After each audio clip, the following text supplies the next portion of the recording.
Hello and welcome to Short Thoughts, the bite-sized interview show where I ask your favorite people in the gaming industry a bunch of somewhat silly questions. My name's DC Bradshaw and my guest today is Meghan Cross. Thanks for joining me. Oh, thank you so much for having me. I'm very excited. Okay, all right, here we go then. Question one. For those that don't know you, could you please describe the creative thing or things you do, but only using words of one syllable? Okay. I write games to make you cry, games to make you smooch, games to make you laugh. No need for GM. That works. That works. I'm counting GM as a one syllable word. Yeah, it's fine. If you're going to break it into letters, I think that is totally fine. If you were a pirate captain, what would be the name of your ship? It might or may not surprise you that I've had this thought many times because my soul yearns for the sea. Wouldn't want to be a captain because that's a lot of responsibility. I think I've decided that I would want to be a quartermaster on a ship if I was a pirate. Nice. That being said, my pirate ship's name would be the Siren Song, Yeah, which is my publishing name yeah, also because I love mermaids. yeah. I I mean that works perfectly fine, you know. And is I was about to say it doesn't sound kind of like intimidating or threatening in the way a lot of pirate ships names are, but if you say that, then you're clearly an idiot Yeah, because then you've clearly not been paying attention. it's the last thing you hear before you die. What's your favorite mindless fun popcorn movie? I have a couple. That's okay. My number one is Clue. Mm. Clue is my all time favorite movie. It is the best ensemble cast in any movie that has ever been made, and I will die on that hill. It is my watch it when I'm sad movie. It's my watch it when I'm happy movie, when I'm sick, everything. I love Clue. But recently, I love Bullet Train. I've not seen that. Bullet Train is so good. It is an action shoot 'em up, beat 'em up type of movie. Like it all takes place like on a bullet train. Okay. But it's so campy and ridiculous, but like really, really good at the same time. Like I went into it just thinking it was gonna be just like a turn your brain off Yeah. and watch it movie, which it is, but it's also a really good movie. So I recommend it to anybody who just wants like a good mindless movie if you like Hmm. really good choreographed fight scenes. And rounding out the top three would probably be The Emperor's New Groove, Nice. which is the most underrated Disney movie of all time. I like it when things are campy and ridiculous, which explains all three of those movies. Circling back on the first one there, Clue. Every time someone does the meme of if you had to remake a film with one human character and the rest being Muppets, Clue. Clue would be so good with Muppets. I say that too. The last time it went around Blue Sky, I had said, like, Clue, obviously, keep Tim Curry. And Latia Jacques, who is incredible, commented, was like, yes, Clue, but Michael McKean and everybody else is Muppets. And I'm like, Yeah, I kind of like that as he's like the straight man. Like he's the one that's like the least outrageous. that's true. Him trying to like play that level of intensity and that level of like seriousness against a whole crew of Muppets would be pretty funny. If you could have a miniature version of a mythological or fantasy creature as a pet, what would it be? See, my brain right now, because I've been playing Veilguard a lot, my brain's just like Griffin, Griffin, Griffin, Griffin, Griffin, because Asan is the cutest little thing that has ever existed. If I were to not pick Griffin, like a little Cerberus, like if I could have just like, Yeah. but just a very small little three-headed pup, that's my only regret would be that I only have two hands. I've seen so many beautiful cartoons, a lot doing essentially doing that joke in a variety of means. Death buying, like a triple monitor, and the person selling to him assuming he's a gamer is like, nope, it's so my Cerberus puppy can watch three shows. Oh, I've seen like a really good one of like Persephone crying Yeah. with like Cerberus like laying in her lap. And she's like, but I only have two hands. I'm like, that would be me, but I would still want the three-headed puppy. Okay, question five. What's your favorite swear word or phrase that's not actually swearing? I like this question. So, admittedly, and it's borderline embarrassing admitting this to a Brit, but the media that I consume is about 90% British panel shows. So that has shaped my expressions and swearing quite a lot, but in a way that I love. Series 6 of Taskmaster, Tim Vine is on it, Yeah. whom I adore, and he does not swear. Hmm. Yeah. And the two expressions that he uses that we use in my house now is bums on seats and beans on toast.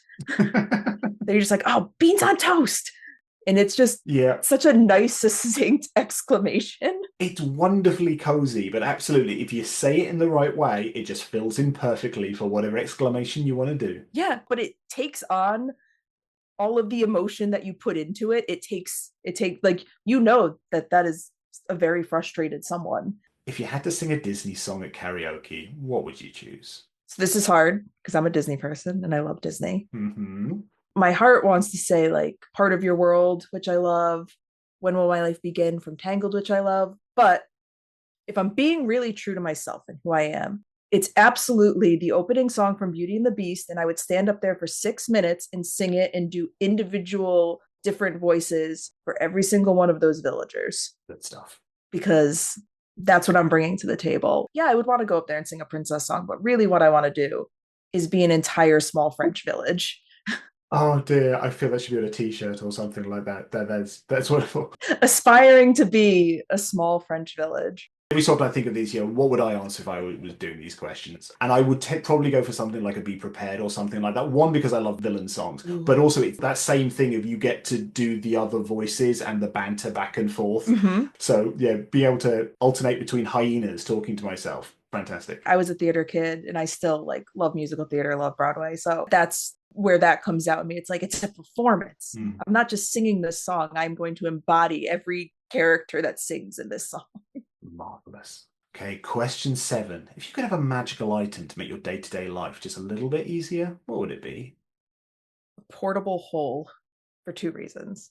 Reason 1, you cannot agonize over all of the laundry that you have to put away if you cannot see all of the laundry that you have to put away.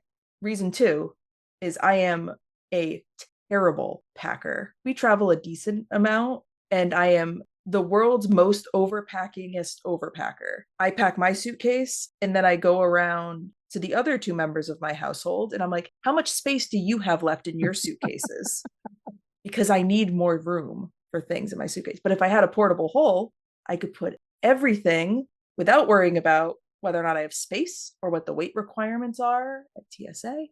Just throw it all in the hole and then just pull my belongings out of the hole as I need them. That is a good answer. And on the first note there of the laundry thing, I like that. I can respect that answer. I can't quite remember the mechanics of the portable hole, but if it's reaching in and you ask for something, I can imagine just almost like flags of all nations coming out of odd socks. No, the other black sock. No, the one with the red. No, not that one either. Come on, keep going. The one with the stripes and the thick. No, still not that one. And you'd be going forever. I am the worst at laundry. That's like my particular brand of ADHD paralysis, is that I just can't put laundry away. I do laundry very regularly, but I cannot. Like, I would rather live out of the dryer in my laundry baskets than put the laundry away.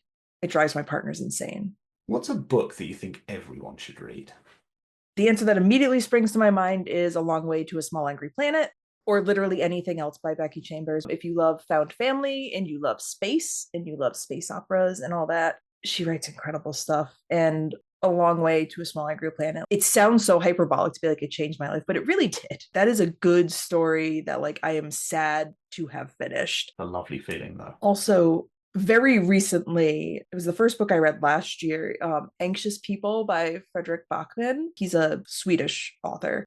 His character development is so good. The first page is like, this is a story about idiots.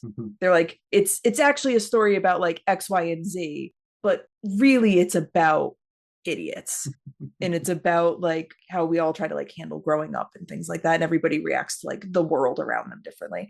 But it's basically about a botched bank robbery and all of the people that end up in this location during it. But it's so good. The stories of like all of these people and how they weave together, and like it's just very masterful writing, and it's really funny. Like, it's translated from Swedish, so the fact that it's still so good having been translated, I think speaks volumes to the quality of his writing. And then to throw in a third one for free, because I am a nerd with a medieval literature degree, Gawain and the Green Knight. Everyone should read it. It'll take you no time at all, and it's just a great story.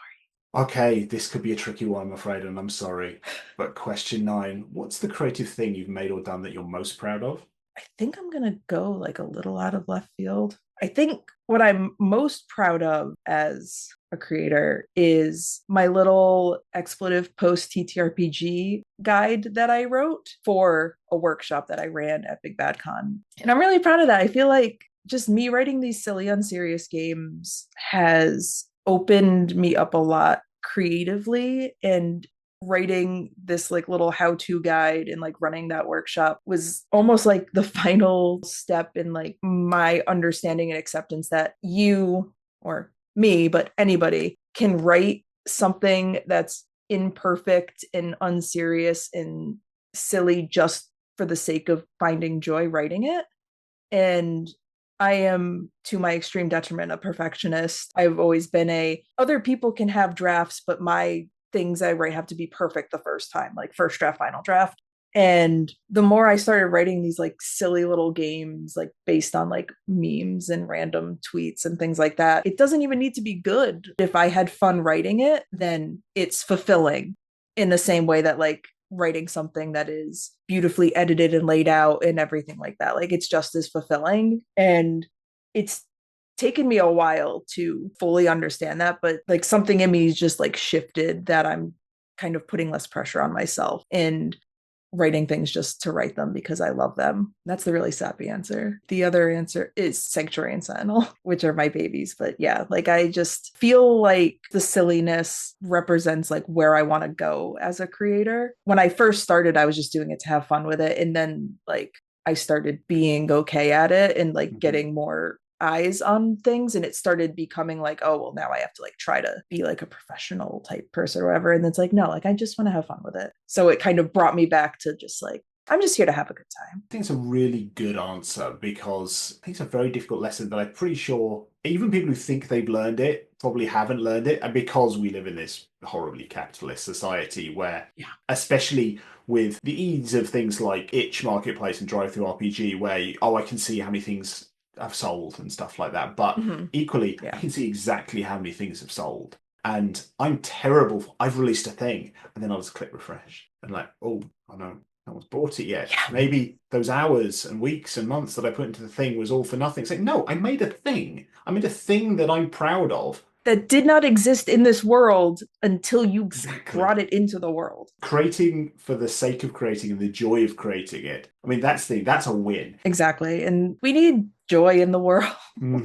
And I just want to make silly things to make people smile. I mean, I also want to write games that might make you not smile, but you still find enjoyment in. But there's something about like just like a little meme-y, silly game that's built around a pun that it just feels nice.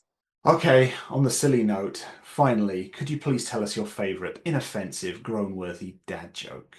I've got locked and loaded. This is like my new absolute favorite one. So let me get comfy.